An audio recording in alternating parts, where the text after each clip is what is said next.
Comunidad, hoy vamos a subir la conclusión, la segunda parte de la historia de Alphonse Parga, a quien agradecemos nuevamente la confianza de haberla compartido con nosotros y se ha convertido sin lugar a dudas en una de las historias más interesantes y aterradoras de este canal. Si quieren pasar solo la parte inédita, vayan a este minuto que va a aparecer en pantalla. Si no, si quieren escuchar desde el principio, será un placer pasar el siguiente rato con ustedes. Esto es Posesión Familiar y estás escuchando Relatos de la Noche. Esto sucedió en Guadalajara, comenzando en las épocas navideñas del ya lejano 1980. Yo tenía 8 años en aquel entonces y tuve la suerte de nacer en una familia económicamente acomodada. Hasta entonces, muy amorosa. No me faltaba nada. Mis padres, ambos, eran estrictamente católicos, por lo que nos criaron de la misma forma a sus 3 hijos. Raúl, mi hermano mayor, que tenía entonces 15 años, yo en medio, y Sofía, mi hermanita de apenas 4. Para mí todo comenzó el día de la Virgen. Quizás ya tenía tiempo ocurriendo, pero fue el primer día en que yo me percaté. El primer día en que, para mí, sucedió algo extraño. Me encontraba dormido cuando fuertes sonidos de arañazos me despertaron. Me hicieron abrir los ojos. Inicialmente no vi nada raro en mi habitación, pero conforme mis ojos se acostumbraron a la oscuridad, una silueta se dibujó al lado de mi cama. A pesar de que el pánico me invadió en el momento, por haber nacido en una familia tan católica, creo que tuve la fuerza para negar la existencia de ese algo frente a mí. Me estiré en su dirección y encendí mi lámpara de noche. La luz únicamente disipó un poco las sombras que envolvían a aquel ente de oscuridad, pero pude verlo. Era mi madre. Ustedes pensarían que verla me tranquilizó, pero fue todo lo contrario. Su boca se movía anormalmente rápido, como si estuviera rezando, y su mirada, por Dios, su mirada estaba cargada de una locura infinita que hasta la fecha recuerdo en mis peores pesadillas. Tenía la mano izquierda en la pared, a la cual ya le había rasgado el yeso únicamente con sus dedos. «Mamá», la llamé una vez, cubriéndome hasta la barbilla con mi cobertor. Ella tenía su mirada clavada en mí. Aquello, no era mi madre. No podía ser mi madre. «Mamá». Esta vez grité al tiempo que las lágrimas rodaban por mis mejillas. Instantes después, escuché pasos apresurados afuera de mi habitación y la puerta se abrió con premura. Era mi papá, que al ver aquel escenario soltó un largo suspiro y rápidamente abrazó a mi madre, quitándole su mano de la pared. Al bajar su brazo, vi como un par de gotas de sangre cayeron sobre mi mesa de noche. «No te preocupes, hijo. Tu mamá solo está sonámbula», me dijo, antes de llevarse a mi madre fuera de la habitación. Los días siguientes transcurrieron con normalidad. Estábamos a un par de días de salir de vacaciones de Navidad.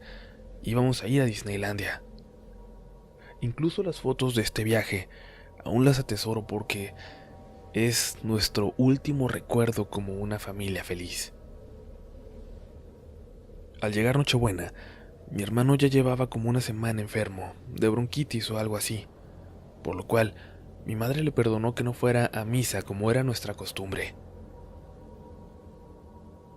Al regresar a casa, encontramos muy asustados a Ruth y Lorenzo, que nos ayudaban con las tareas del jardín. A mí no me dejaron escuchar qué era lo que realmente había pasado, pero aparentemente había sido algo con Raúl. En ese momento no supe qué ocurrió. De hecho, lo supe hasta 20 años después de la boca de mi padre. La cuestión es que al llegar, la casa estaba hecha un completo desastre.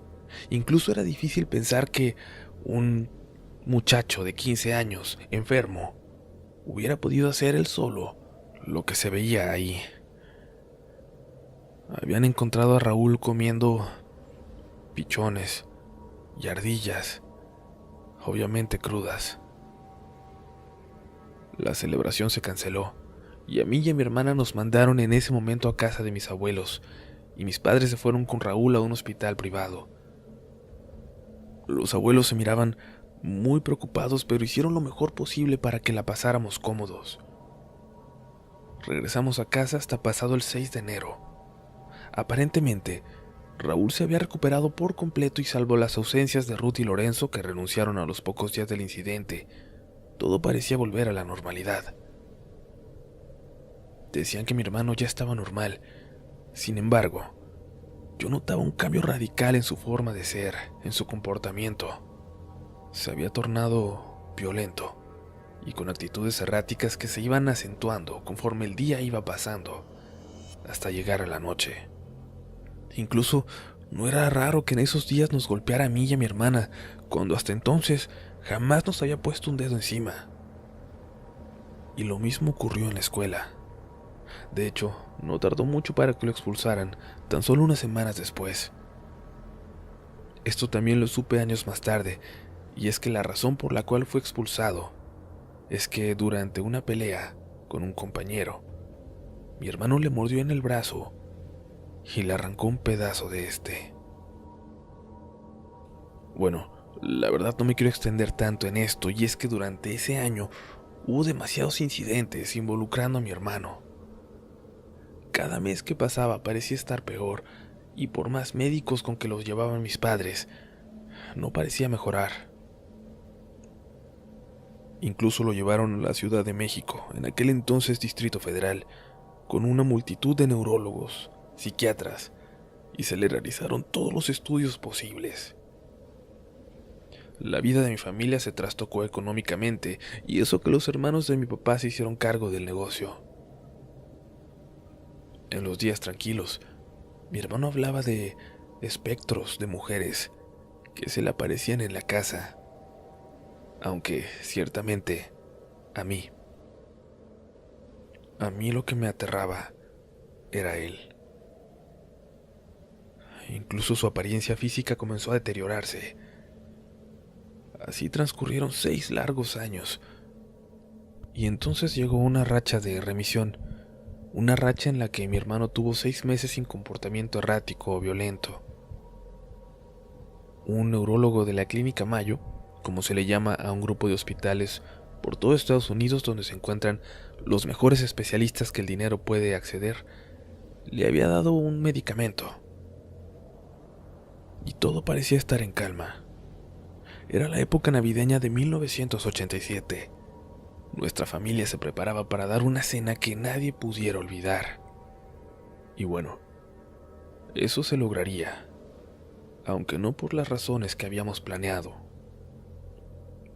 A la cena acudieron muchos amigos de la familia, además de mis tíos, mis primos, y esto era muy raro, dado que desde que Raúl había enfermado, las visitas habían quedado estrictamente prohibidas.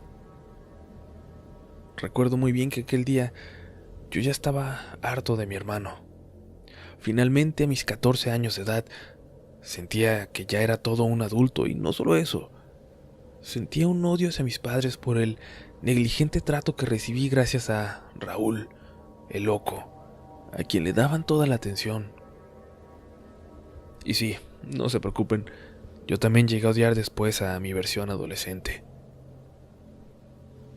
Tomé la decisión de no prestarle atención en toda la velada, a pesar de que Sofía, mi hermanita de 10 años, me lo venía advirtiendo desde la mañana. Raúl no está bien. Recuerdo que hasta me lo dijo con un rostro de seriedad impropio de una niña de su edad, y yo le respondí con algo de lo que hasta la fecha me arrepiento. Ese loco se puede ir al carajo. Solo pude ver cómo sus ojos se llenaron de lágrimas, y me sentí como una basura después de eso. Incluso actualmente, con solo recordarlo, me siento así. La cena de Nochebuena transcurrió con calma. Las personas reían, conversaban, Los buenos deseos simplemente no dejaban de fluir. Yo intentaba evadir la mirada de mi hermana, y ya ni siquiera la idea de que por fin mis padres me compraran el Nintendo que tanto les había pedido me ilusionaba. Un grito espantoso, seguido de un horrible estruendo proveniente de la sala, nos estremeció. Cuando corrimos a ella, vimos un panorama igualmente horrible. Luis, uno de los primos mayores, había sido arrojado desde el primer piso y yacía malherido sobre la mesa de mármol al centro de la sala. Había caído de una altura de 7 metros aproximadamente, pero se encontraba al menos a 5 metros desde donde habría sido lanzado. Era imposible. Luis era un chico enorme, pesaba unos 95 kilos, y el único que se encontraba en esa primer planta era Raúl. Y la fiesta se terminó. Obviamente se llamaron a los servicios de emergencia y Luis fue llevado al hospital. Sobrevivió, aunque tardó años para poder caminar sin andadera. Tiempo después él mismo confirmó que, en efecto, el que lo había arrojado había sido Raúl. Esa noche yo creo que nadie en casa pudo dormir, al menos yo no pude. Escuchaba pasos por toda la casa, incluso por las paredes exteriores de ella. Ocasionalmente escuchaba cómo intentaban dar vuelta a la perilla de mi puerta. En aquellos momentos, solo podía arrinconarme en la esquina de mi cama. Desde años antes, las ventanas de Raúl tenían vidrios de seguridad y su puerta se cerraba por fuera. Y a pesar de que mi padre me había jurado que había puesto a dormir a Raúl y había asegurado su habitación, yo sentía que él había encontrado una forma de escapar, como si se tratara de una especie de demonio. Y es que para ese entonces no lo veía como mi hermano, sino como un monstruo. Sé que esto era muy injusto porque no sabía siquiera por lo que él estaba pasando. Poco a poco, el constante estado de alerta de esa noche me fue venciendo hasta que caí en un inquietante sueño. Me desperté en medio de la madrugada solo para darme cuenta con terror de que mi puerta estaba abierta y por todo el cuarto escuchaba risitas ahogadas. Muerto de miedo, me levanté a cerrar la puerta cuando escuché: Hermanito.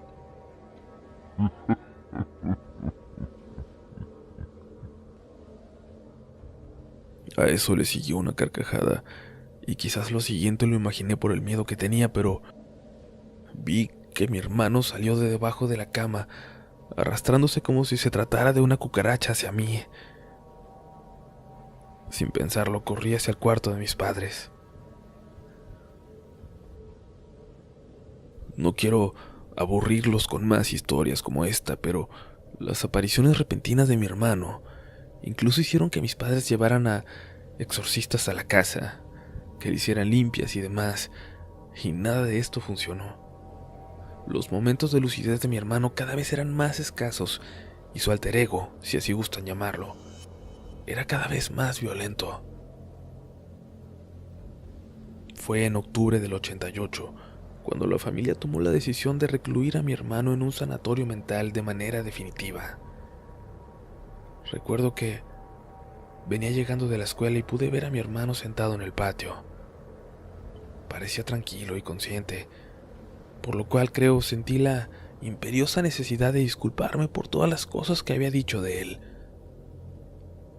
Raúl ya solo estaría con nosotros lo que restaba de la semana y luego sería trasladado a un sanatorio mental en España. Me senté junto a él. Antes de que pudiera comenzar a hablar, me dijo: Hermanito, lamento no haber sido un mejor hermano contigo. Aquello hizo que las lágrimas se agolparan en mis ojos y me diera cuenta de lo injusto que había sido con él. Continuó: Todo es culpa de mamá. Desde que fue a mi habitación, en la noche, estuvo viéndome y desde ese día sentí que Yo ya no era la misma persona. Aquello que dijo me golpeó como una pared de ladrillos debido a que eso exactamente me había ocurrido a mí. Los demonios de sangre me están consumiendo. Ella los tolera de alguna forma, pero yo soy débil. Por eso lo hago. Su sangre nos consumirá. Su sangre nos consumirá.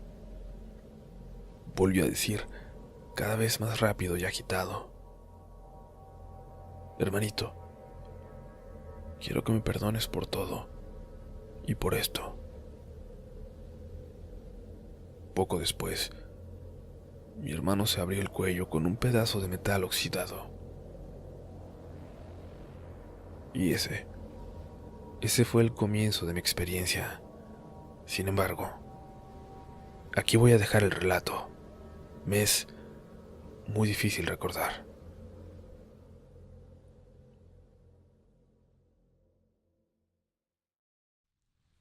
La casa cayó en caos en un par de minutos tras la muerte de mi hermano. En menos de una hora todos mis tíos y mi papá rodeaban el cadáver. No dejaban de repetir frases de incredulidad. La tensión y el dolor eran palpables en todos. Estaban a flor de piel. Sin embargo, y si quieren llámenme loco, pero aún con la impresión que había sufrido, podía ver detrás de aquellos rostros de tristeza una especie de alivio casi morboso en todos ellos. Mis tías y mi madre se encontraban dentro de la casa rezando. Recuerden, mi familia tenía costumbres muy extrañas, y por unas cuantas horas mi hermana y yo nos volvimos casi invisibles, a tal punto de que se olvidaron que ahí estaba yo, a escasos metros del cuerpo de mi hermano. Uno de mis tíos, que era médico especialista, le rogaba a mi padre que dejara que se le practicara la autopsia de ley a Raúl, puesto que finalmente nunca se supo exactamente qué enfermedad padeció. Y por ley en México, en todos los casos de suicidio, se tiene que practicar la necropsia. Sin embargo, el equivalente a unos 50,000 pesos actuales fue suficiente para que la gente del Ministerio Público se hiciera de la vista gorda. Obviamente, esto lo supe tiempo después. Y el funeral fue extraño. Recuerdo que llovía terriblemente por todo Guadalajara y solo acudió mi familia. Mi madre parecía que había decidido llorar y gritar todo lo que no había hecho cuando mi hermano se mató. Gritaba, a veces se arañaba el rostro, luego se tiraba al suelo lodoso y se revolcaba. Quizás me juzguen por lo que voy a decir, pero era un espectáculo grotesco. Recuerdo que mi hermana incluso no quería ni acercarse. Al ir bajando el féretro, recuerdo claramente cómo mi madre golpeó justo en el rostro al sacerdote y luego se arrancó el rosario que traía en el cuello junto con su blusa y se arrojó a la tumba. Fue lo último que pude ver cuando me sacaron de ahí. Esa noche dormimos en casa de mis abuelos, mientras mi madre se encontraba hospitalizada, aparentemente por una crisis nerviosa. Estábamos sentados a la mesa cenando. El abuelo leía una revista de selecciones y mi abuela parecía molesta. A mí estúpidamente se me ocurrió preguntar, abuela, ¿qué es un diablo de sangre? Ella me clavó la mirada y se levantó rápidamente hacia mí. Me apretó de los brazos y me preguntó, ¿dónde escuchaste eso? Temeroso, le confesé que era de las últimas cosas que me había dicho mi hermano. Y también le confesé lo que me habían dicho de mi mamá. Ella, hecha una furia, comenzó a vociferar. Sabía que esa bruja iba a envenenar a la familia. Y antes de que pudiera continuar, vi cómo el abuelo se paró y le dio una cachetada. Jamás volvió a tocar el tema. Por un tiempo dimos por finiquitado el asunto.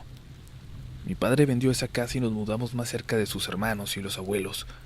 Incluso mi madre parecía estar llevando el duelo lo mejor posible. En noviembre de 1989, toda la familia organizó un viaje familiar a la finca que tenían en Mazamitla, donde ocurrió otro evento. Algo que se prolonga demasiado y aunque terrorífico, creo que no tiene relación alguna con esta historia, así que intentaré omitirlo por ahora. Sin embargo, al regresar de aquel viaje toda la familia se sentía desgastada, y dado que se acercaba nuevamente diciembre, incluso podía ver el temor en el rostro de mi padre. Les mentiría si les dijera que todo volvió a comenzar un día de la Virgen. Ciertamente no recuerdo exactamente qué día fue, pero sí que esa noche bajé por un poco de agua y encontré a mi madre parada frente a una pared de la sala como murmurando algo. Al verla me quedé paralizado. Me vino a la mente aquel recuerdo de cuando la encontré al pie de mi cama años atrás. En cuanto la vi no lo pensé dos veces. Salí corriendo hacia el cuarto y casi les puedo jurar que ella venía pisándome los talones. Incluso recuerdo haber volteado y parecía venir persiguiéndome pero caminando para atrás. Me encerré y lloré entre mis sábanas conforme la puerta se estremecía. Y yo me sentía, además de asustado, harto. La primera cosa que haría en la mañana sería enfrentar a mi madre. Ya no podía con esta situación tal como estaba. Y en efecto, esa mañana recuerdo haber bajado muy molesto y en la mesa de la cocina se encontraban mi hermana y mi papá. Le dije a él todo lo que había pasado con mi mamá esa noche y me lanzó una mirada bastante extraña. ¿Tú también te estás volviendo loco? Tu madre no podía dormir, tuvo un ataque de pánico, así que la tuve que llevar a emergencias y regresamos como a las 5 de la mañana. Las palabras de mi papá me dejaron helado. Sin embargo, mi hermana también dijo algo en ese momento. Algo malo está pasando, papá, porque yo también a veces veo a mi mamá caminar por el patio en las noches. Miren, hijos, lo de Raúl ha sido especialmente duro para su mamá. Sé que tiene problemas, pero no deben tenerle miedo. Sin embargo, a pesar de las palabras de mi padre, las cosas en la casa se estaban poniendo cada vez peores, día con día, peor.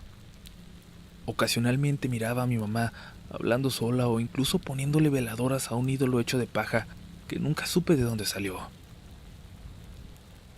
Un 22 de diciembre fue cuando todo se fue al diablo definitivamente. Recuerdo haber estado dormido cuando escuché a Sophie, mi hermana, lanzar un grito despavorido.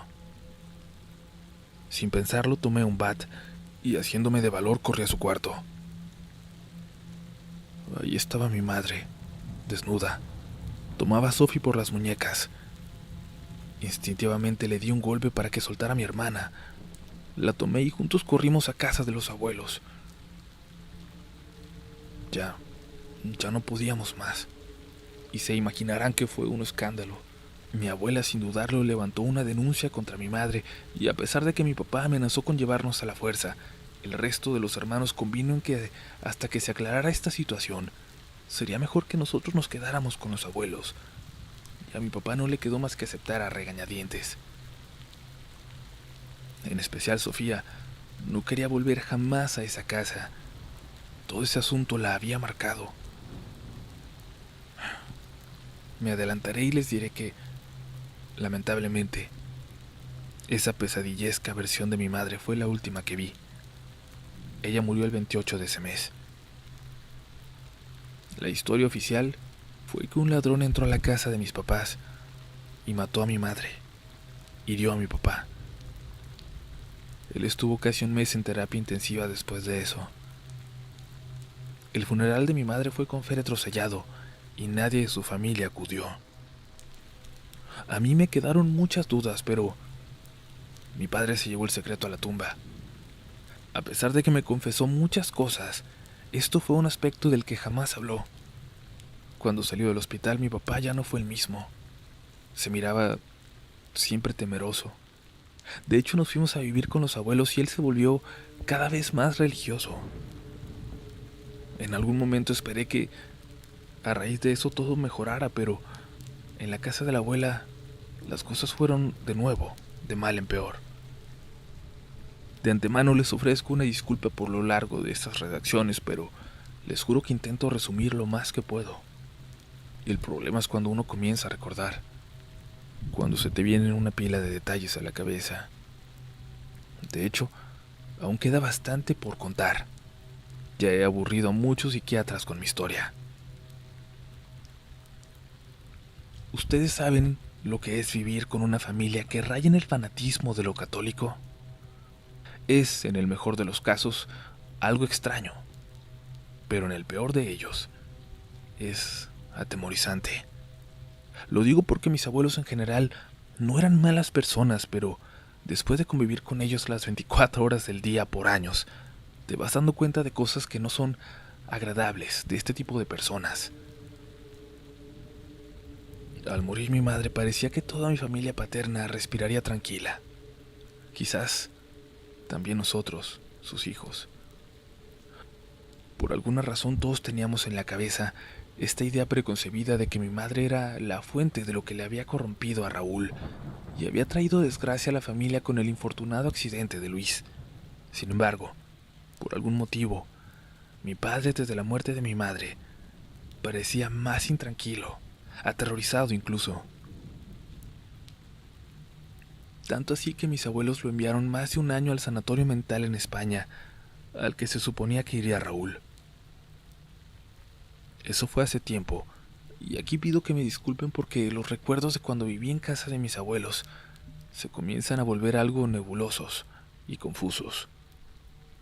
También cabe aclarar que por aquel entonces nos llevaron con un psiquiatra muy amigo de la familia, el cual nos recetó unas pastillas de las cuales lo único que recuerdo es que me hacían sentir como confundido permanentemente. Ya sin mi padre, los abuelos tomaron la decisión de sacarnos de la escuela temporalmente, con el pretexto de que estábamos inestables emocionalmente. Y quizás era cierto. Como les digo, de estos días tan solo recuerdo los detalles de manera muy vaga. Íbamos diariamente a la iglesia y rezábamos bastante en casa. Creo que eso se volvió gran parte de nuestras actividades en esos meses. Reanudé tercero de secundaria hasta septiembre de 1990 en una secundaria católica. La abuela no permitía que Sofía ni yo tuviéramos visitas o acudiéramos a cualquier tipo de reunión.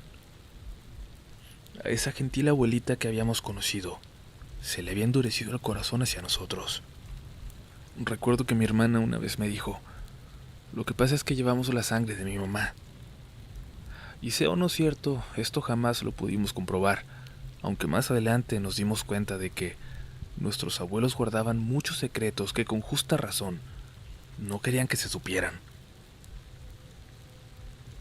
Antes de continuar quiero recalcar algo. Al menos yo creo que todos los hechos que se dieron en la casa de mi abuela no tienen que ver con lo ocurrido con Raúl y mi madre. De hecho, se podría decir que son totalmente diferentes y además, como aclaración, la casa de la abuela era muy grande y había secciones enteras donde a nosotros se nos tenía estrictamente prohibido ingresar. Creo que fue alrededor de octubre de ese año cuando cosas extrañas comenzaron a suceder en la casa de la abuela. Nos encontrábamos festejando algo que realmente no recuerdo qué era, pero era noche. Los adultos platicaban en la sala y los primos junto con nosotros en una sala adjunta. En eso, un grito rompió el ambiente festivo. Era de la abuela y provenía de la cocina. Obviamente todos se apresuraron para ver qué había pasado y encontraron a mi abuelo pálido y mi abuela tendida sobre el piso, en su regazo. El abuelo solo dijo que habían visto a un ladrón en el patio. Mis tíos corrieron a revisar, pero no había señal de que alguien hubiera entrado. También años más tarde, ya que ambos habían muerto, mi padre me confesó que, en una carta, la abuela le escribió al sanatorio. Ella le decía que habían visto a mi madre paseando por su patio desnuda, sonriendo y moviéndose de forma antinatural, como si se estuviera burlando de ellos. Después de este incidente, la abuela se volvió aún más estricta con nosotros, más horas de rezo, nada de salidas. Algo extraño pasaba en esa casa, pero fue hasta finales de octubre que pude comprobarlo. Era un día lluvioso, bajé las escaleras. Había dormido gran parte de la tarde y aún me sentía algo adormilado. Al llegar a la sala me percaté de que, dándome la espalda, se encontraba lo que parecía ser el abuelo desnudo. Aunque sus movimientos eran raros, sin mediar palabras se volteó y corrió hacia mí. No recuerdo haber visto su rostro ni recuerdo siquiera cómo lucía. Perdí el conocimiento. Y fue precisamente el abuelo y mi hermana quienes me encontraron en la sala, orinado, la mañana siguiente. Días después, cuando me animé a platicarle lo ocurrido a mi hermana, me dijo al oído muy despacio: yo también lo he visto. Pero no vayas a creer que ese es el abuelo. Y solo si llegaras a ver a la mujer que sonríe, sal inmediatamente de la casa y espera que alguien llegue. Eso es lo que hago yo. Cuando mi hermana me dijo esto, recordé que en efecto, en varias ocasiones al llegar, la habíamos encontrado sola en el porche. Recuerdo que por alguna razón me molesté bastante con ella. ¿Tú también, Sofía? ¿También tú crees en toda esa basura de fantasmas y de diablos? Eso no existe. Solo existe Dios. Ella se quedó muy seria mirándome y simplemente me respondió: hermano, yo solo le creo a lo que veo. Y si te digo esto es porque te quiero.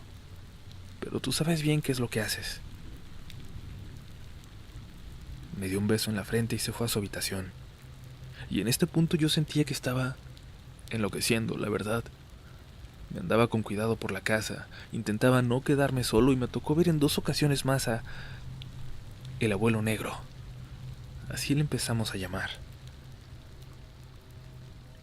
En diciembre, en el cumpleaños de uno de nuestros primos, recuerdo bien que tras la fiesta, uno de mis primos mayores, Rafael, nos preguntó: ¿y ustedes ya vieron a los fantasmas de la casa de la abuela? ¿Te refieres al abuelo negro?, le contesté por reacción, y los primos mayores se comenzaron a reír y a hacer comentarios de que realmente se parecía al abuelo. Luego contaron historias sobre por qué creían que el lugar estaba embrujado y sobre qué era lo que se ocultaba en los cuartos prohibidos.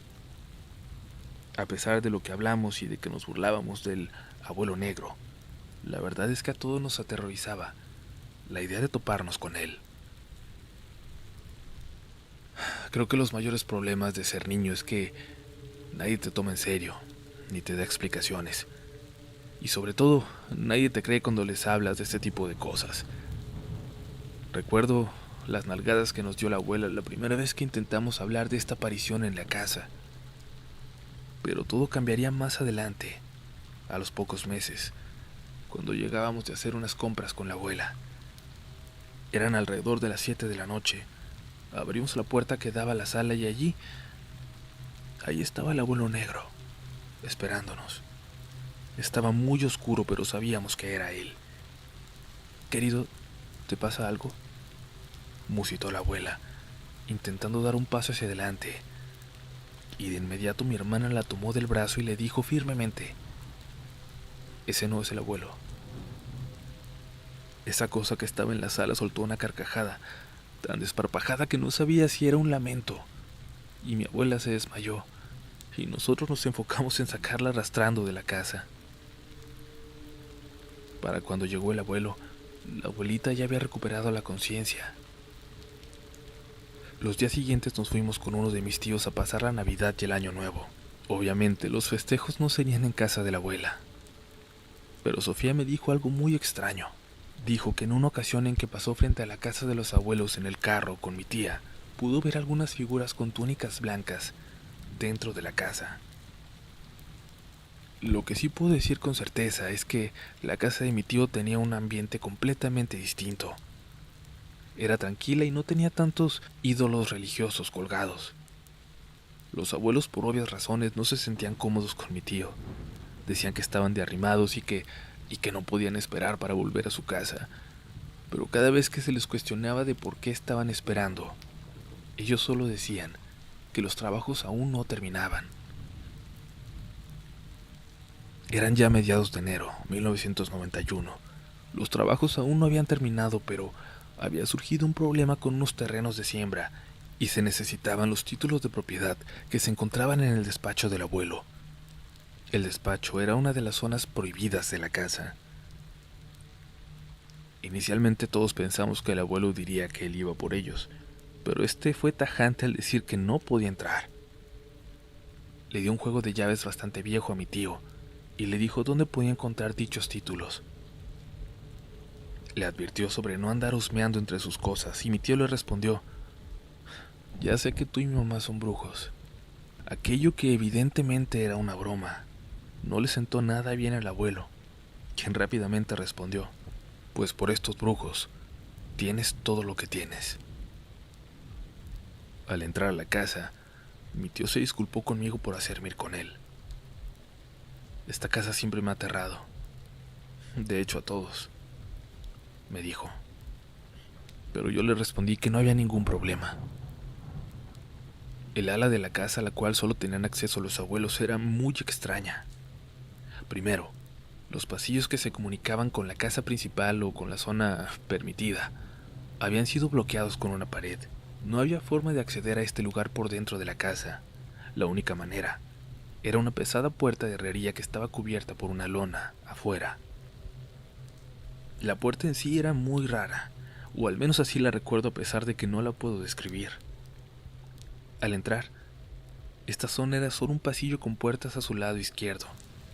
Por dentro, se podía apreciar vagamente que todas las ventanas habían sido tapadas con ladrillos, y el despacho del abuelo era el cuarto al fondo.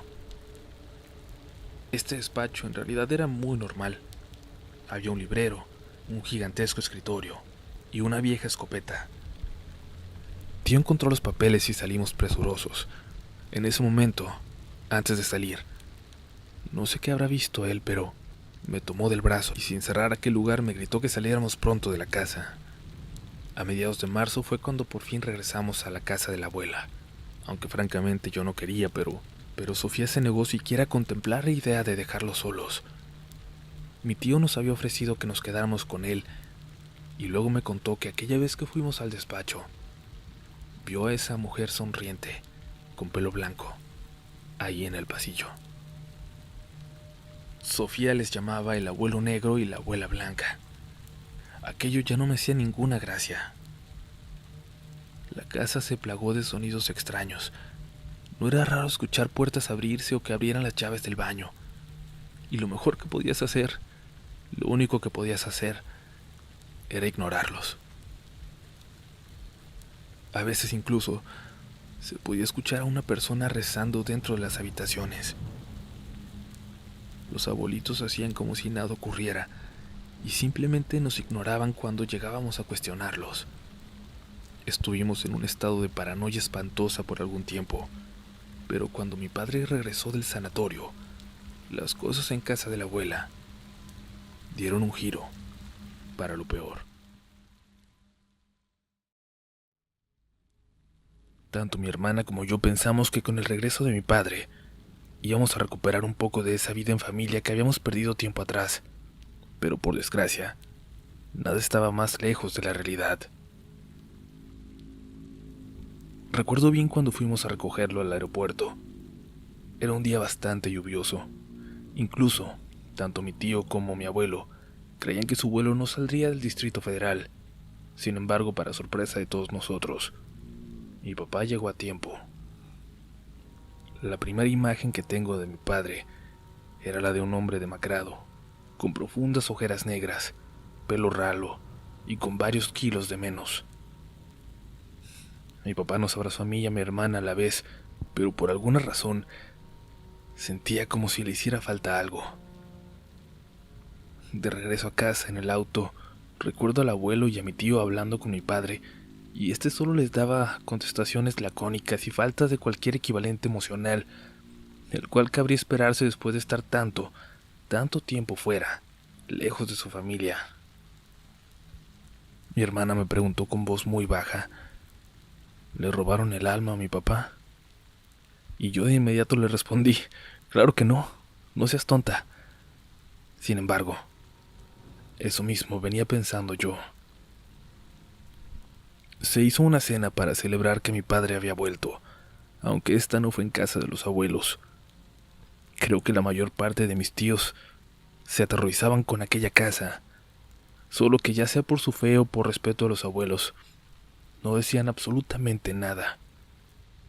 Al final de esta velada, el tío con el que nos habíamos quedado Le ofreció a mi padre que tanto él como nosotros nos quedáramos con él. Le dijo que incluso ya tenía las habitaciones de huéspedes listas para albergarnos el tiempo que nosotros quisiéramos. Hasta me parece haber escuchado a mi tío decir la palabra indefinidamente. Y cuando mi padre le respondió: «No te preocupes, volveremos a la casa de los abuelos. Finalmente ellos ya están grandes y uno nunca sabe». Cuando le dijo eso, la cara de mi tío se descompuso en una mueca de horrible desasosiego y se llevó a mi padre a su estudio a platicar seriamente. Esta sería otra de las cosas de las que me enteraría años después, pues esa noche mi tío le contó lo que él y yo habíamos vivido en la casa de los abuelos y que no le parecía justo que expusiera a sus hijos de esa manera. Mi tío salió de su despacho, me puso la mano en el hombro y me dijo: «Hijo, realmente lo intenté, pero tu papá no entiende razón». La primera noche en que mi padre durmió en casa de los abuelos, se podía sentir un silencio antinatural. Yo, muerto de miedo, recuerdo haber estado envuelto en mis sábanas volteado hacia la pared. No sé desde qué hora habrá comenzado, pero en el pasillo, donde se encontraban todas las habitaciones de los huéspedes, donde estábamos mi hermana, mi padre y yo, se escuchaban pasos, y por la poca luz que se filtraba bajo la puerta, se podía ver la sombra haciendo sus viajes de un lado a otro.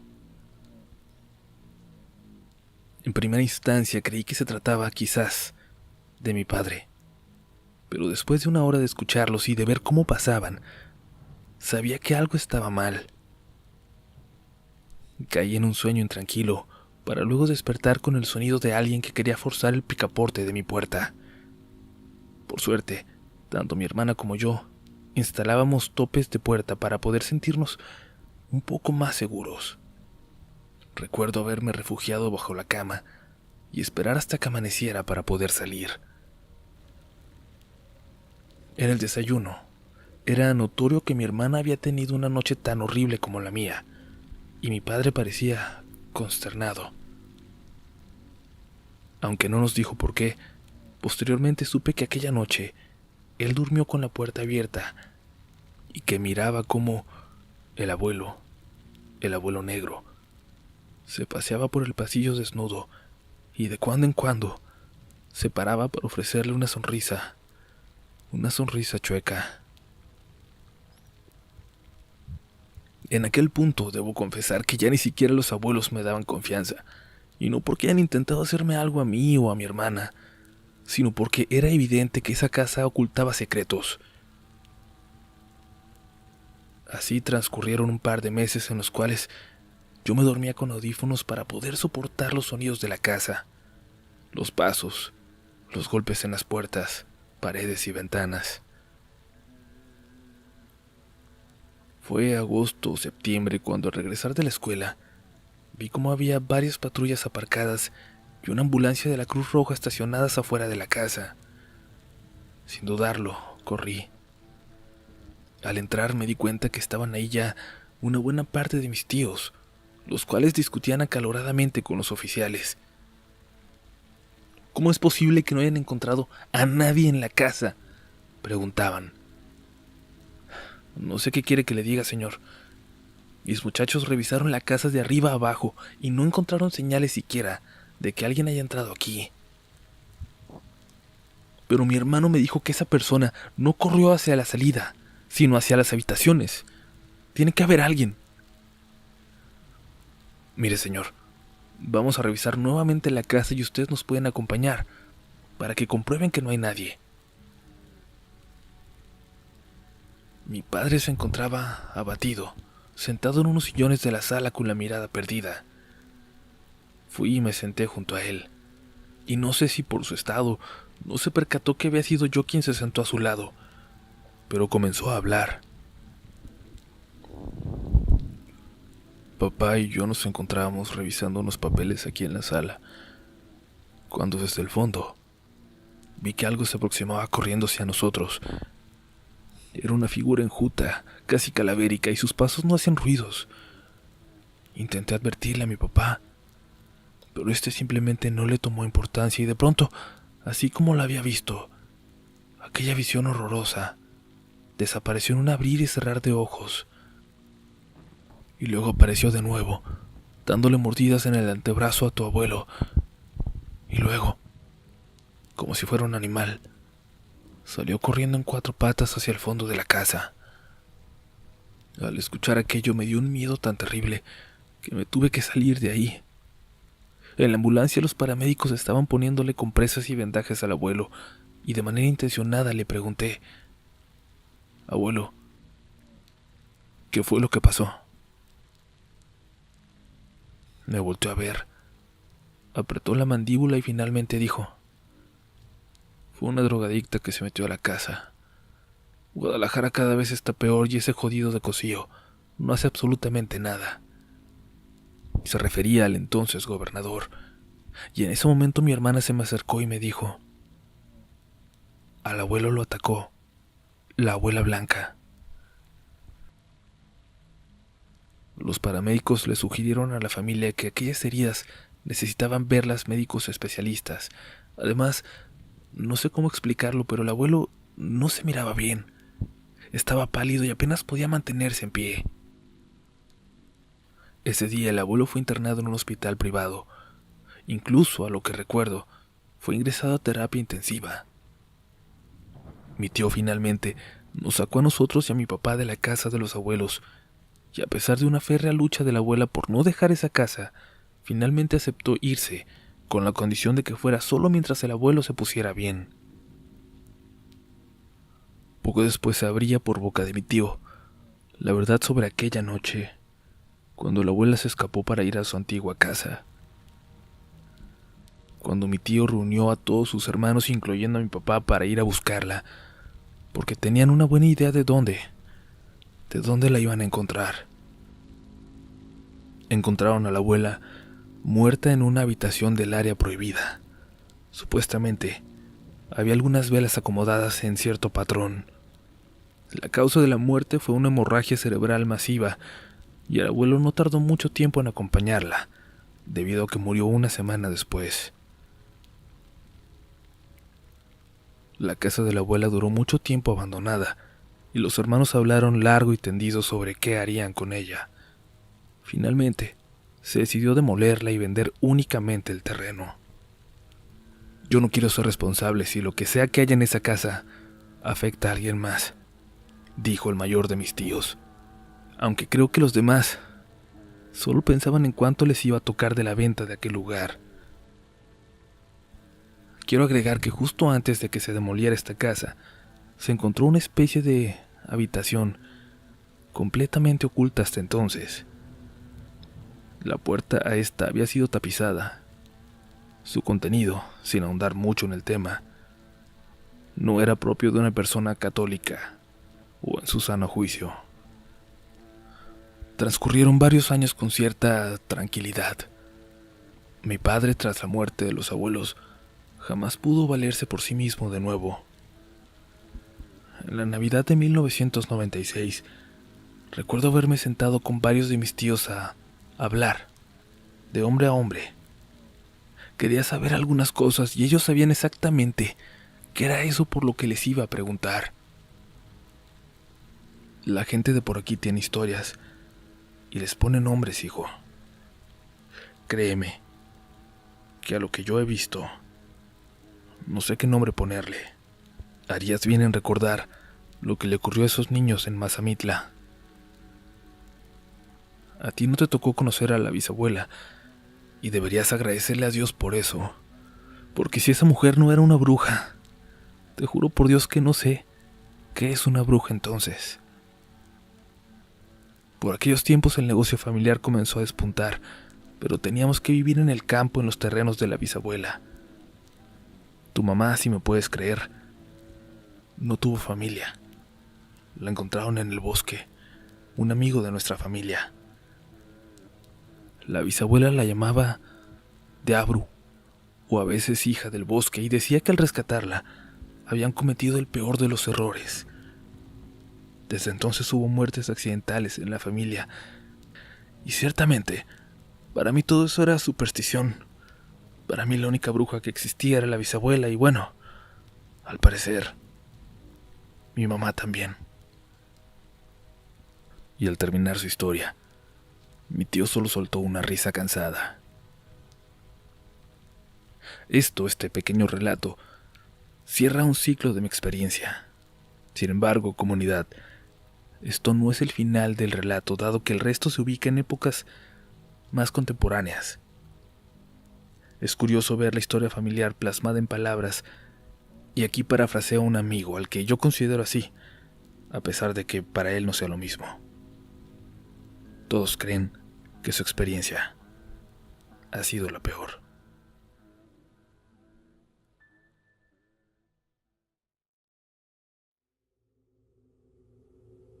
Al haber contado mi historia, me han pedido mucho que les relate la experiencia de Mazamitla, y debo agregar que ya la tenía escrita, pero dado de que solo era mi perspectiva, decidí preguntar un poco también a uno de mis primos que la vivió.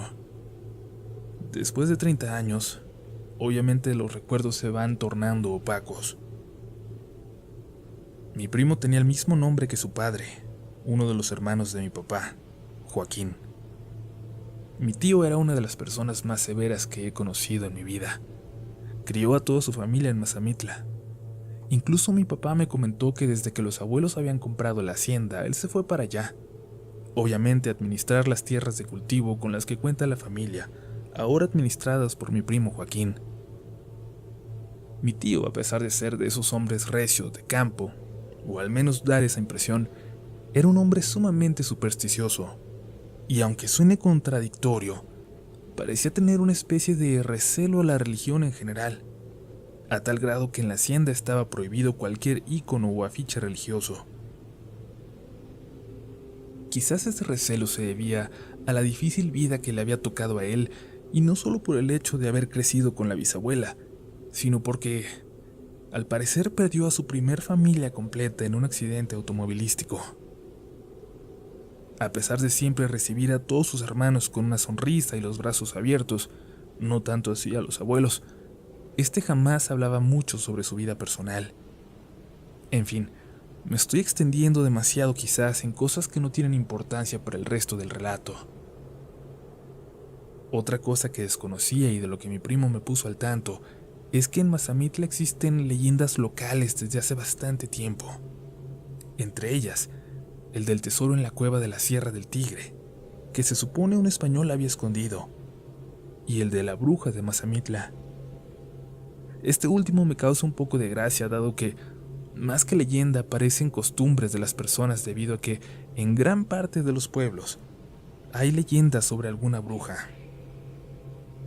Pero bueno, cuando mi primo me contó nuevamente lo ocurrido, me di cuenta de lo poco que recordaba de aquella ocasión, y lo terrible que fue en realidad esta experiencia.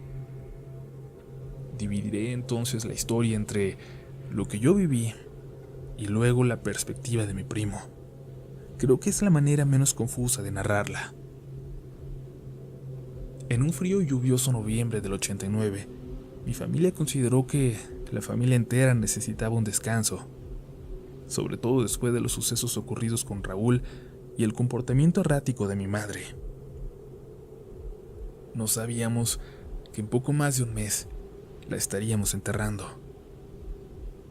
El viaje familiar comenzó como el de todas las grandes familias, con una caravana en la carretera, y tanto mi padre y mis tíos se miraban más entusiasmados que ciertamente mi hermana y yo y mis primos.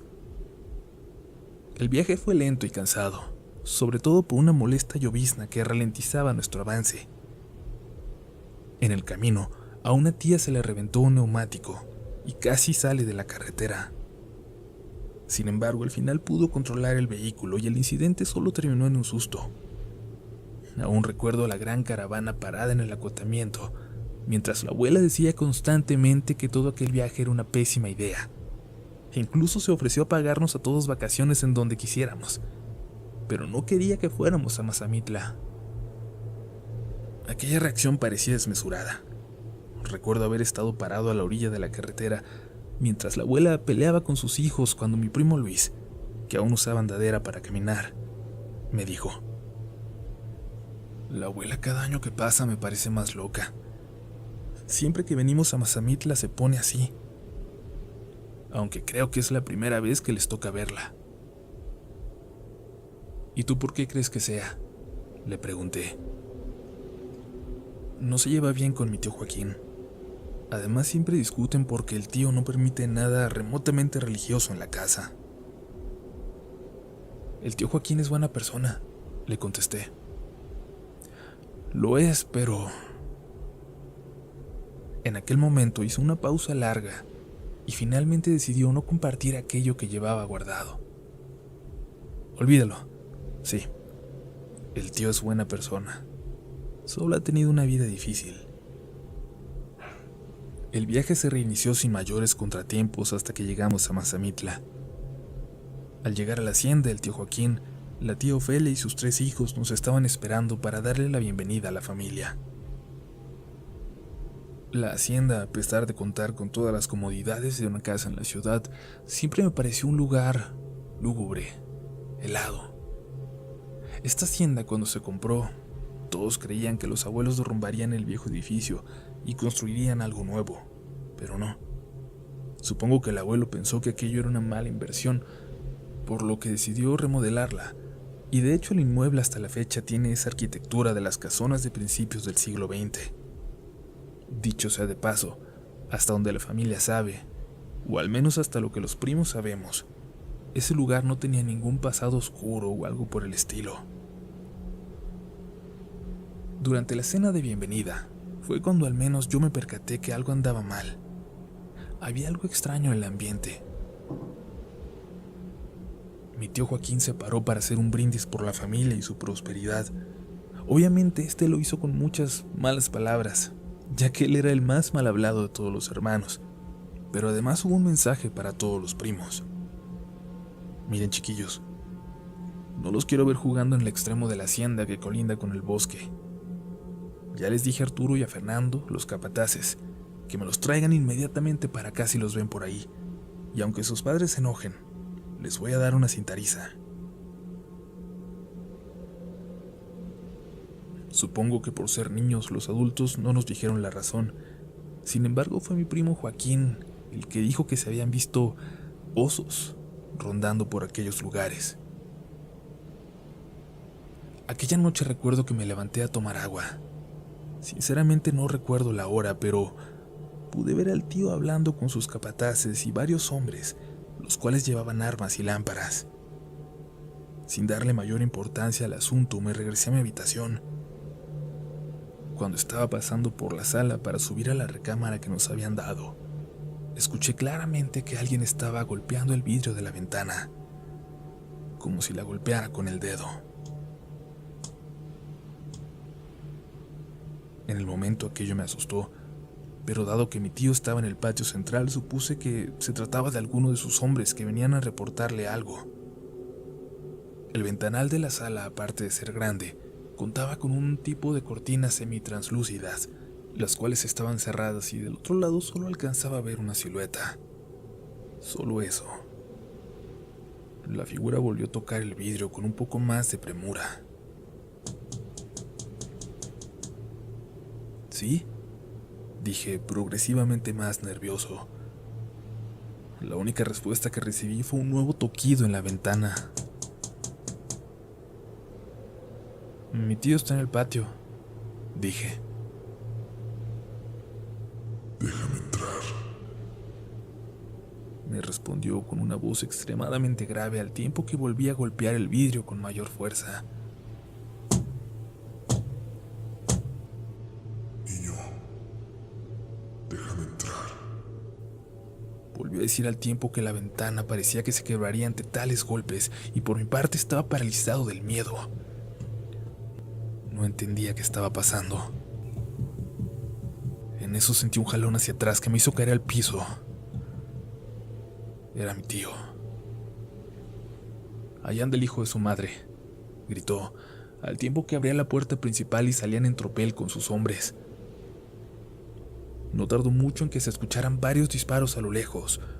Fue mi tía Ofelia la que me encontró en la sala y se veía nerviosa. Sus ojos estaban llorosos. Me explicó que habían tenido problemas con ladrones en las últimas semanas y como la policía se tardaba mucho en llegar, mi tío había tomado la decisión de proteger la hacienda en lo que llegaba la policía. Mi primo me aclaró después que a mediados de octubre de ese año, al encontrarse revisando junto con mi tío y Arturo la parte de la hacienda que colindaba con el bosque, vieron lo que parecía ser un hombre desnudo, extremadamente flaco, pelón, el cual se movía extraño como si estuviera bailando entre los árboles. Parecía sonreír aunque estaba lejos. Dijo mi primo que de inmediato el tío le dijo a Arturo que se llevara a mi primo a la hacienda, y él se fue con Fernando a buscar a esta cosa. Comenta que después de esto observaban cosas en la hacienda, tanto él como sus hermanas pequeñas sobre todo.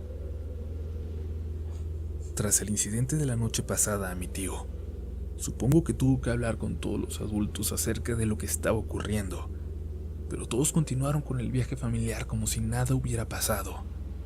Sin embargo, en todos los recorridos, noté que tanto mi tío y sus hombres llevaban armas, por si los osos, supuse. El siguiente incidente se dio al cuarto día, cuando veníamos de regreso de Mazamitla, a donde habíamos ido a desayunar. Al regresar a la hacienda, una tía se encontraba en una crisis nerviosa, diciendo que un hombre desnudo salió por el camino y se puso frente a ella, frente a su camioneta, y que llevaba un cuchillo, y se acercaba a ella. Le echó la camioneta encima y lo atropelló, y en efecto su camioneta tenía el cristal parcialmente estrellado. Dice que no lo vio caer, y otro detalle en el que hizo mucho hincapié fue que aquel dichoso hombre no tenía ojos. Esa misma tarde tanto mi tía como su familia se marcharon a un hotel en Mazamitla, diciendo que se reunirían con nosotros cuando nos fuéramos a las cabañas de la sierra. Mis primos me reafirmaron la historia de su mamá. Incluso mi prima decía que el hombre no tenía ojos y que sonreía mientras se les acercaba con los brazos abiertos. Pero había un detalle distinto en su historia. A ella no le pareció un cuchillo lo que traía en la mano. Dijo que llevaba un hueso. Aquella fue una tarde muy tensa en la hacienda, pero todos se quedaron. Habían llegado a la conclusión de que no podían abandonar a su hermano. Incluso el abuelo habló y contrató a una empresa de seguridad privada para blindar la hacienda, y que tanto el tío Joaquín como su familia pudieran olvidarse un poco de sus preocupaciones en la sierra. Recuerdo que fue tan cuantiosa la cantidad de seguridad que contrató el abuelo, que mi tío se dio el lujo de invitar a sus dos capataces con sus familias a la sierra. La última noche ahí, uno de los primos levantó a todo el mundo en la hacienda con sus gritos. Y es que según él, un hombre desnudo salió de abajo de su cama, arrastrándose como un insecto. Cuando me lo contó la primera vez, me vino inevitablemente a la mente Raúl. Aquella noche, tanto mi hermana como yo, al levantarnos por el grito, vimos como alguien saltó por una de las ventanas del segundo piso. El tío Joaquín se rehusaba a ir al paseo familiar, pero finalmente el abuelo lo convenció de que lo hiciera. Mi primo Joaquín me confirmó que el viejo le dijo que si sacaba a su familia de ahí, los hombres que había contratado podían utilizar medidas más extremas. Así que supongo que el abuelo le pagó aquella seguridad para que mataran a aquel invasor. El día de partir hacia las cabañas llegó. Era uno de esos días muy fríos y nublados de finales de noviembre. Todos los primos nos subimos en la camioneta del tío Joaquín y nos dieron una enorme cobija para que nos cubriéramos, debido a que, conforme nos internáramos en los bosques, el frío iría en aumento. Nuevamente salimos en caravana y al pasar por Mazamitla se nos unió mi tía, la que había visto a aquel hombre sin ojos. En general, el día iba bien. Todos los primos estábamos echando relajo en la caja de la camioneta, dejando atrás el recuerdo de aquellas apariciones en la hacienda. Todos nos divertíamos, excepto el primo Joaquín, quien se encontraba callado, pensativo. y cuyo rostro reflejaba miedo cuando nos internamos en el camino del bosque hacia las cabañas. ¿Ya viste a Joaquín?, me preguntó mi hermana. Joaquín, ¿pasa algo? Le pregunté mientras me acercaba a él. ¿Pasar? ¿Qué va a pasar, primo? Me respondió sonriendo nerviosamente, para luego volver a ver hacia los árboles, hacia esos árboles que bordeaban el camino por donde la camioneta del tío iba a una muy buena velocidad. Recuerdo que me volví a sentar junto a mi hermana, y ésta se tapó el rostro atemorizada. ¿Qué pasa, Sofía?, le pregunté extrañado por aquella situación, dado que a nuestro alrededor los primos continuaban platicando alegres y soltando risotadas. Mi hermana, sin destaparse, me dijo: «Hay algo en los árboles». Sacado de onda, volteé hacia donde me pareció que estaba viendo Joaquín. Al inicio les juro que no vi nada. Sin embargo, de la nada, vi como una sombra antropomórfica sentada en las ramas, y conforme la camioneta seguía su camino, esta parecía irse desapareciendo y apareciendo como si fuera a la misma velocidad de la camioneta entre los árboles. Al ver eso me froté los ojos para ver si no era cansancio o algo por el estilo, pero la sombra seguía ahí. En eso la camioneta frenó violentamente, levantando una gran polvareda, y se escuchó un golpe seco. De improviso cayó una persona desnuda justo en el medio de la caja de la camioneta. A pesar de que aquella persona no cayó sobre nadie, los gritos no se hicieron esperar, y aquello tenía una justa razón debido a que la imagen era horrible. La persona que cayó entre nosotros tenía unos mechones y su cabeza se miraba deformada. Se encontraba cubierta completamente de sangre y además tenía las extremidades torcidas. Se miraban sus huesos rotos en diferentes lugares. Recuerdo muy bien que mi tío se bajó de la cabina del conductor y lucía pálido y sudoroso. «Niños, bájense rápido», dijo, mientras cubría con una cobija aquel cuerpo. La desesperación de mi tío era obvia y entendible. Había atropellado y probablemente matado a una persona. Ya se alcanzaba a ver la camioneta del otro tío que se aproximaba, cuando de pronto dos de mis primas lanzaron un horrible chillido.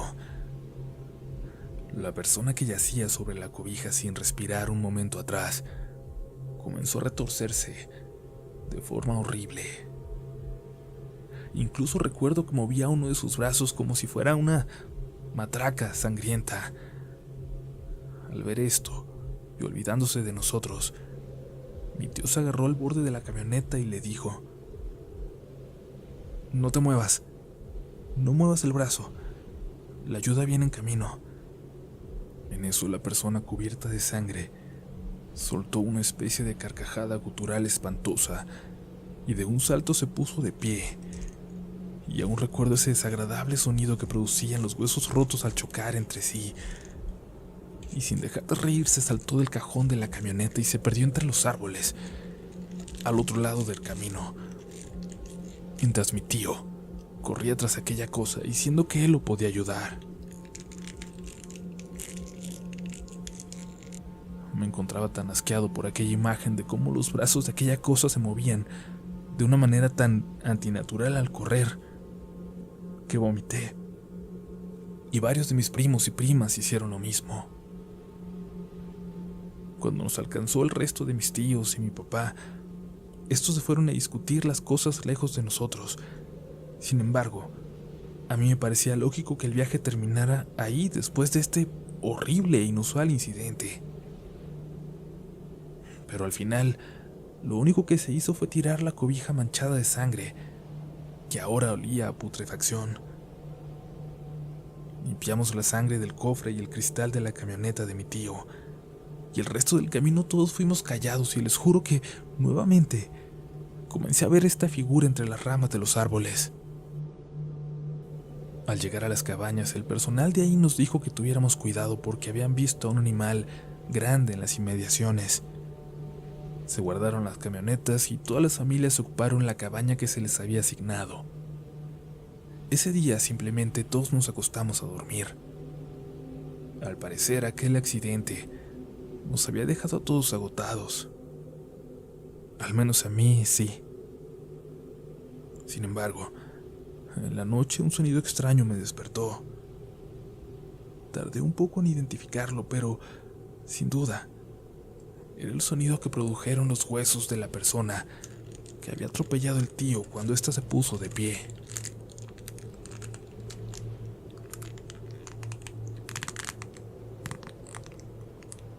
El sonido se escuchaba que iba y venía fuera de la cabaña, como si aquella cosa estuviera corriendo afuera de un lado a otro. Y en eso, el sonido se detuvo afuera de la ventana de mi habitación. Y comencé a escuchar una risilla gutural que parecía provenir de abajo de mi cama. Cuando escuché: Hermanito, vengo por ti. aquella voz era la de Raúl. Esto hizo que me levantara de inmediato y fue cuando lo vi. Una figura recargada sobre las protecciones metálicas de la ventana. Debo aceptar que no estoy seguro de que se tratara de la misma persona que mi tío había atropellado, pero grité y salí corriendo a la habitación de mis padres. En unos minutos, todos mis tíos y el personal de las cabañas estaban afuera de la casa, y no lo había alucinado todo porque encontraron pisadas frescas alrededor. Después de que estuvieron peinando la zona por un rato, finalmente dijeron que solo se había tratado de un oso. Sin embargo, para que la familia estuviera tranquila, los dos capataces de la hacienda que estaban ahí con su familia, como les dije, dijeron que ellos darían rondines con sus rifles. Mi padre cerró las cortinas de mi habitación y movieron la cama para que no quedara junto a la ventana. Al acostarme, mi hermana entró y pidió permiso para quedarse conmigo, y luego de aquel susto que recibí, con gusto acepté. Se metió entre las sábanas y se acostó a mi lado. Hermano, lo que estaba afuera era la bruja que el tío atropelló. Yo la vi. Yo había ido al baño y cuando regresé la vi pasar por mi ventana y al verla me quedé petrificada en la entrada de la habitación y ya no quise acercarme a la cama. Olvida eso. Fue un oso, Sofía. Le respondí, intentando yo también convencerme de ese cuento. Tú sabes bien que no fue así. Aunque aquella cosa no tenía mandíbula, no sé cómo hablaba, dijo. El resto de la noche tuve un sueño intranquilo, plagado de pesadillas, y recuerdo que soñé algo relacionado con Raúl, pero no recuerdo exactamente qué. Cuando murieron los abuelos, mi papá se convirtió en un guiñapo, al punto que el tío con el que estuvimos viviendo tuvo que hacerse cargo tanto de Sofía como de mí. Yo estaba harto de toda la porquería que rodeaba a mi familia. Raúl el loco, mi madre la bruja, las jodidas cosas de Mazamitla, el abuelo negro, la abuela blanca, aquella colección de dedos momificados en el estudio secreto de los abuelos. Entonces me sumergí en mis estudios, al grado que cuando me gradué de médico general, ella ni siquiera asistió. El tiempo pasó e ingresé de manera exitosa a hacer una especialidad, y yo tomé esta oportunidad para poner aún más distancia entre la familia y yo. Al terminar la especialidad me fui a vivir a Monterrey, y ahí me casé y tuve 3 hijos. Me separé casi por completo de mi familia, salvo alguna llamada mensual a mi tío.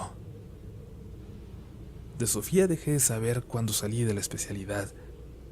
Supe que se había casado con un sujeto de dinero y se había ido a vivir a Guanajuato. Mi relato continúa entonces en una época contemporánea, en el 2016. Era diciembre y nuevamente llovía como si se fuera a caer el cielo. Recuerdo haber llegado del trabajo sumamente cansado y apenas entrando a la sala de la casa, mi esposa me abordó con rostro de preocupación. Sofía te llamó. Al escuchar aquello sentí que me iba a desmayar. Incluso tuve que sostenerme de un sillón y luego sentarme lentamente. Algo malo había pasado, estaba seguro. Tenía años que no hablaba con ella. ¿Por qué otra razón me llamaría? Comencé a sentir un miedo tan intenso como cuando escuché que Raúl me hablaba desde abajo de la cama. Tuve una crisis de ansiedad y le dije a mi esposa que no me interesaba contestar, que no me interesaba nada que tuviera que ver con mi familia. Me dirigí a la cocina al tiempo que aflojaba mi corbata. Pensaba en lo tranquila y feliz que era mi vida hasta entonces, y que no iba a permitir que algún desquiciado de mi familia me robara esto, sin importar que esta vez el desquiciado fuera mi hermana. Eres su única familia, dijo mi mujer abrazándome por la espalda. Noté que lloraba. Aquello disipó cualquier duda. Algo terrible había pasado. Mi esposa me dio un papel donde había apuntado el número de mi hermana y recuerdo que cuando me senté para marcarle desde mi teléfono celular, este se me escapó en varias ocasiones de las manos. Al tercer timbrazo ella contestó. Lo único que pude decir fue: Sofía, soy yo. Hermano, comenzó todo de nuevo. Comenzó todo de nuevo, me dijo. No quiero entrar en detalles acerca de lo que le ocurrió a mi hermana. Sin embargo, les puedo contar que su único hijo acababa de fallecer de una enfermedad muy parecida a la de Raúl. Estaba a punto de decirle que ya no iba a velorios porque ya no era católico, y me explicó que ni siquiera se veló el cuerpo, sino que fue cremado de inmediato, y que no había pasado un día cuando su esposo ya la había abandonado. Vinieron a mi mente los rostros desfigurados de Raúl y de mamá, y que Dios me perdone, pero no puedo culpar a este hombre por haberla abandonado. Quizás por verla tan vulnerable, le dije que se fuera conmigo, al menos por un tiempo, y le compré boletos para que volara a Monterrey. Toda aquella noche tuve pesadillas con Raúl y con mamá. Los veía burlándose de mí. Al día siguiente fui a recoger a Sofía al aeropuerto y al verla sinceramente me asusté. Estaba sumamente demacrada. Ni siquiera parecía que fuera menor que yo. No quise decirle nada, pero cuando íbamos de regreso rompí aquel silencio preguntándole qué había pasado. Todo empezó de nuevo, hermano. Lo que le pasó a Raúl le pasó a mi hijo y tiene tiempo que me está pasando a mí también. Al escuchar aquello, créanme que tuve ganas de parar el carro y pedirle que se bajara y que no volviera a contactarme. Pero era mi hermana. Además, en esta ocasión yo ya era un hombre, y un hombre de ciencia. Ingenuamente quizás sentí que esta vez podría hacerle frente. Acomodamos a mi hermana en una pequeña casa de huéspedes, pese a las quejas de mi esposa que decía que era grosero no dejarla en la casa principal. Sin embargo, tenía 3 hijos y los tenía que proteger. Desde el primer día les juro que escuchaba las risas ahogadas de Raúl. Fue como si tuviera 14 años nuevamente cuando me levanté a cerrar la puerta. Incluso en varias ocasiones desperté a mi esposa, la cual me decía que estaba demasiado obsesionado con el pasado. Creo que sería el 22 o 23 de diciembre, cuando desperté súbitamente en la madrugada y recuerdo haber visto claramente una silueta maltrecha del lado de mi cama. Parecía estar desnuda y parecía tener los brazos y piernas torcidos. Por Dios, Sofía. No recuerdo si lo dije o lo grité. Al prender la luz, aquella figura simplemente se desvaneció en el aire. Y recuerdo que mi esposa incluso se despertó molesta y asustada. Me preguntó qué estaba pasando, pero en ese momento, mi hija mayor lanzó un grito desde su cuarto. Corrí hacia ella y entré rápidamente, esperando encontrarme con Sofía ahí. Sin embargo, al prender la luz, solo estaba mi hija temblando bajo las sábanas. Había alguien en el cuarto, papá. Una figura que bailaba de una manera muy extraña. Y no tenía cabeza. En eso entró mi esposa y mientras cruzaba la puerta, escuchamos como unos pasos bajaban por la escalera a toda velocidad.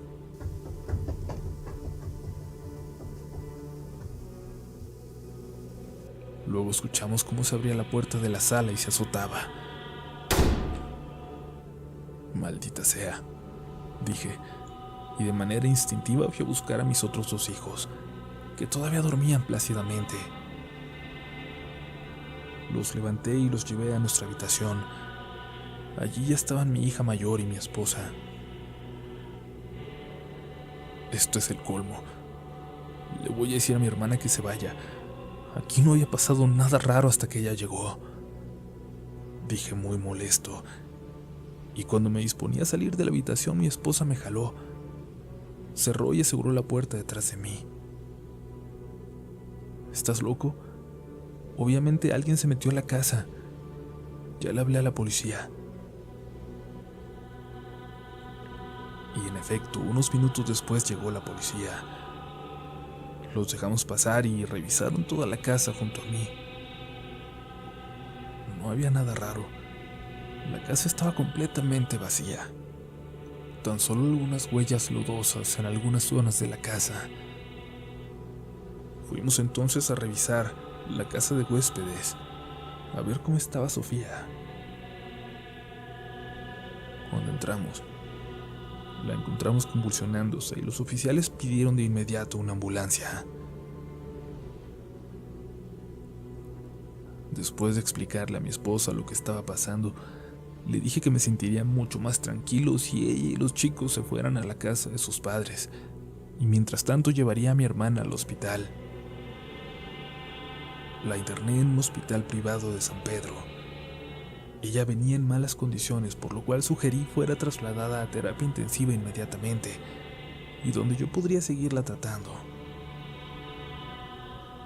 Los días pasaban y Sofía comenzó a evolucionar de manera favorable a los medicamentos. Yo por mi parte estuve más entretenido solicitando cuanto análisis se me ocurría. Sin embargo, no llegaba a ningún resultado que me diera una explicación de lo que estaba ocurriendo. Todos parecían ser un callejón sin salida. En mi casa las cosas se tranquilizaron un poco, aunque debo decir que de vez en cuando me ponía muy ansioso al estar solo en esta. Finalmente solicité un estudio que se llama polisomniografía, un estudio donde se monitorean las ondas cerebrales durante el sueño. Al revisar los resultados algo no me cuadraba, pero no sabía qué era. Así que le mostré los estudios a un médico joven que estaba tratando a mi hermana en el hospital. Está bromeando, ¿verdad?, me respondió con una risa burlona al revisar cuidadosamente los resultados. Sé que algo no está bien, pero me parece inespecífico el resultado, le dije. Inespecífico, volvió a decir, en un tono cada vez más burlesco. Doctor, se supone que usted debería saber esto mejor que yo, agregó. No los aburriré con detalles técnicos, pero el médico me explicó que mi hermana durante la noche jamás llegaba a presentar una actividad cerebral propia del sueño profundo. También me explicó qué partes del cerebro están involucradas y que usualmente esto se miraba en enfermedades mentales hereditarias y mortales. Asegúrese de que le realicen una autopsia cuando muera, me dijo. ¿Morir?, Sí, doctor, la gente con esta actividad cerebral durante el sueño no tiene una esperanza de vida larga. Esencialmente su cuerpo duerme, pero su cerebro nunca lo hace, y esto ocasiona un deterioro progresivo que puede ocasionar brotes psicóticos hasta que mueren. Investigue sobre el insomnio fatal familiar. Aquella enfermedad la había escuchado, pero jamás me había parecido algo importante. Y créanme que cuando leí acerca de esta quedé aterrado, pues muchas de las cosas que se exponían parecían relacionadas a lo que tuvo Raúl. Cuando regresé con mi hermana a casa, mi esposa me obligó a dejarla en la casa principal. Iba deteriorándose rápidamente. A veces la encontraba hablando sola, otras veces inmóvil. De nuevo, era lo mismo que había pasado con Raúl. Ese periodo de enero del 2017, mandamos a los hijos a que se quedaran con sus abuelos. No quería que vivieran lo mismo que yo viví con mi hermano. Aún no hablaba con mi esposa sobre la posibilidad de que yo también fuera portador de una enfermedad mortal y hereditaria, y menos cuando ya teníamos 3 hijos que también podrían padecerla. La sola idea de imaginarme a mis hijos en aquella situación me daba escalofríos. Sin embargo, aquellos últimos descubrimientos me habían hecho convencerme de que nada de lo que me había pasado a lo largo de mi vida era en realidad algo paranormal, aunque en el fondo todavía lo pensaba. Esa noche tuve que acudir a un llamado en la madrugada, y cuando iba de regreso, mi esposa me habló al celular. Estaba histérica e iba camino a casa de sus padres. Se había despertado en la madrugada y vio con sus propios ojos aquella figura sin cabeza, moviéndose de una manera muy extraña en su habitación. Manejé rápidamente hacia ella. Me contó que le habían despertado risitas en todo el cuarto, que se escuchaba como si estuvieran muchas personas invisibles dentro de la habitación. Intentó encender la lámpara de noche y esta no prendió, y fue hasta que sus ojos se habían adaptado a la oscuridad que pudo ver aquella figura extraña moviéndose en el cuarto. Salió corriendo de ahí y me jura que aquella cosa le pisaba los talones, pero que cuando se subió al auto ya no la vio. ¿Y Sofía? ¿Dónde está?, le pregunté. Tu hermana se quedó en la casa, me dijo muy triste. Pero no podía culpar a mi mujer por no sacar a mi hermana de ahí, más cuando yo la estuve culpando de todas estas apariciones paranormales que estaban ocurriendo a nuestro alrededor. Sin embargo, esta era mi hermana. Estaba enferma. Y si había algo en la casa con ella, yo tenía la obligación de sacarla de ahí. Hubiera deseado no hacerlo yo, pero era mi deber. Regresé a la casa. La puerta de la barda estaba abierta de par en par. La casa al fondo se observaba sumida en penumbras.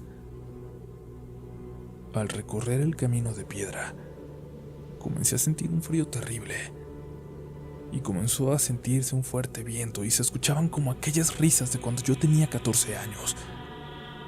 Todo lo que estaba ocurriendo me hacía pensar de nuevo en aquel momento. La puerta de la entrada también estaba abierta. «Sofía», grité al entrar,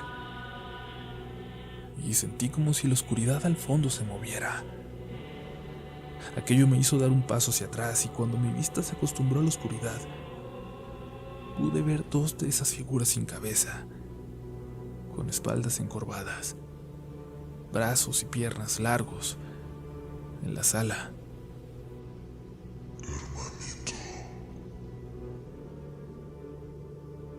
Se escuchó desde el techo y al voltear, pude ver a Sofía con una sonrisa colgada de uno de los candelabros que teníamos. Salí corriendo de ahí, pero antes de subir al auto llamé nuevamente a la policía. Había encontrado la puerta abierta sin una explicación aparente. No tardaron en llegar, y al explicarles lo sucedido procedieron a revisar de nuevo la casa, y una vez más, no encontramos nada.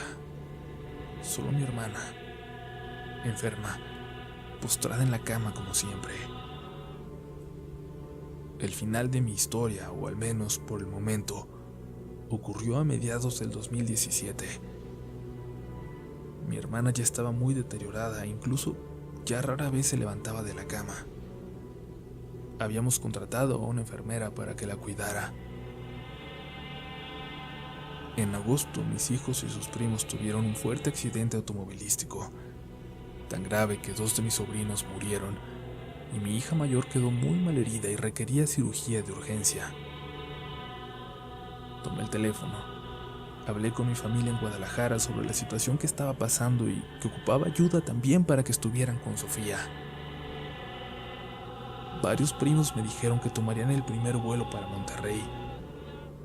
La enfermera que cuidaba en la noche a mi hermana faltó ese día y yo necesitaba irme al hospital para ver cómo seguía a mi hija. Tuve que llamar a aquel médico joven, que a lo largo de este tiempo, quizás de mala gana, pero con gran tino, estuvo llevando el caso de mi hermana.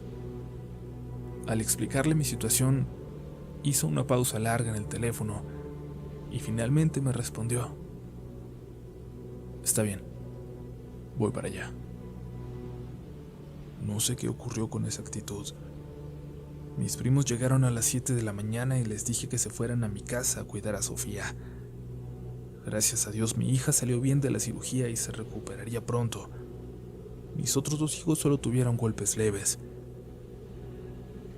Al llegar a casa en la noche, me encontré a mis primos en la calle, asustados.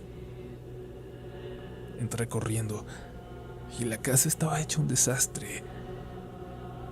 Aquel médico joven se encontraba sentado a un lado de la cama de mi hermana y ella parecía estar durmiendo. El médico tenía arañazos en el rostro y en los brazos, y además parecía que había sangrado por la nariz. «Tu familia es una bola de inútiles», dijo al verme entrar. Me preguntó sobre mi hija mientras arreglaba las cosas para irse. El chico tenía nervios de acero para seguir ahí, mientras toda mi familia estaba aterrada en la calle. «Por cierto, no creo que a tu hermana le quede mucho tiempo», me dijo cuando caminábamos a la salida. «Lo sé», le respondí. «Lo que me pasó hoy entra fácilmente en las 10 peores experiencias de mi vida», me dijo. «¿Solo en las 10? Le respondí bromeando también. «Todos creen que su historia es siempre la peor», me respondió, dándome una palmada en la espalda y luego agregó: «Mira, soy agnóstico y sé que tu hermana está enferma. Sin embargo, no me volvería a acercar a ella sin un sacerdote o un rabino o un monje o algo por el estilo. Solo te puedo decir que hoy vi cosas muy interesantes». Hasta la fecha jamás me ha dicho lo que ocurrió durante aquella noche. Me ha aclarado que jamás lo hará, que haga paz con ese hecho.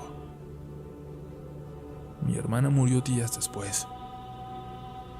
Yo aún vivo y viviré por siempre con la incertidumbre de que lo que se llevó a mi hermano, a mi madre y a mi hermana, me lleve tal vez a mí o a alguno de mis hijos.